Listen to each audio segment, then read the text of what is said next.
Welcome back. Now, Miss Bachelorette South Africa is the first pageant in the country dedicated to single, mature, independent women aged 25 to 50. Its goal is to combat femicide and gender-based violence by recognizing and empowering women via philanthropy, fashion, and beauty. Its third annual event will be hosted today at the Gold Reef Cities, where 16 finalists from across the country will be competing for that title.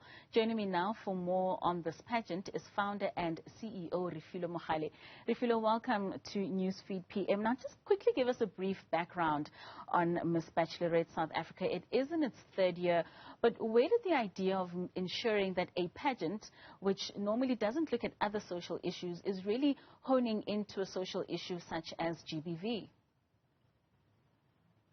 Good afternoon, and thank you for having me. So, yes, like you said, Miss Bachelorette South Africa is a unique pageant in that it is focusing on women that are between the ages of 25 and 50, and these are women that are not married, they are mature, and they are independent. Whether or not they are mothers, it doesn't matter. Their body size or body structure does not matter. I believe we all know that we've been having pageants that would focus on women up to the age of 25 or 27. And these would be women that need to be a certain body size. They should not be mothers. They should have never been married. And the criteria goes on. And obviously such pageants are serving a certain purpose. And we would also have pageants that would accommodate women that are married. Now I looked at the industry and I thought to myself, something is missing. There are women who are already over the age of 25 or 27, but these women are not married. And that's exactly, the type of women that Miss Bachelorette South Africa is focusing on. And we are trying to give these women an opportunity to participate in the modeling industry or in the pageantry industry, just like all other groups. Women have an opportunity in other pageants. But then again, giving these women an opportunity to participate in this industry is not necessarily the main purpose of Miss Bachelorette South Africa. Our main purpose is to try and fight against one of the biggest pandemics that we have, especially in our country, South Africa, which is gender-based violence and femicide. It is sad but true that we live in a society where there are still quite a number of women who see marriage as some kind of validation for a woman. Once a woman reaches a certain age, she can be successful in many other different fields, but for as long as she is not married and she has reached a certain age, people start talking and asking questions. And it's sad that sometimes it happens even within your immediate family. You find that a mother asks their daughter, when are you getting married? Oh, so-and-so's daughter is married and I was thinking about you. I was like, oh, she's so lucky. When is it going to be my daughter's turn? And I think the one thing that we are taking for granted in asking such questions is that we actually are giving these women pressure. And unfortunately, especially when it comes to someone as close to you as a parent, you start feeling like my mother or my dad or my sister is not proud of me. They don't consider me to be successful because I am not married. And therefore, some women would actually end up staying in abusive relationships or in abusive marriages, all because their ultimate goal, now marriage has become a goal for them. They just want to see themselves married so that they can fit in, so that the society can stop calling them names and stigmatizing them. So that's exactly what we're trying to do at Miss Bachelorette South Africa, to try and create role models out of women that are mature in terms of age, are not married, so that we can show young women out and women in general that it is okay, it is possible to live a healthy, happy life as a single woman. And we are not in any way saying that marriage is not a beautiful thing. It is a beautiful thing. But one should engage themselves into marriage for the right reasons, and they should not be pressured into it. So we are actually trying to say to the society out there as a whole, instead of asking your daughter, when are you getting married, start asking your daughter, when are you furthering your studies? When are you obtaining your PhD? When are you starting your own business? So that we can promote self-sufficiency.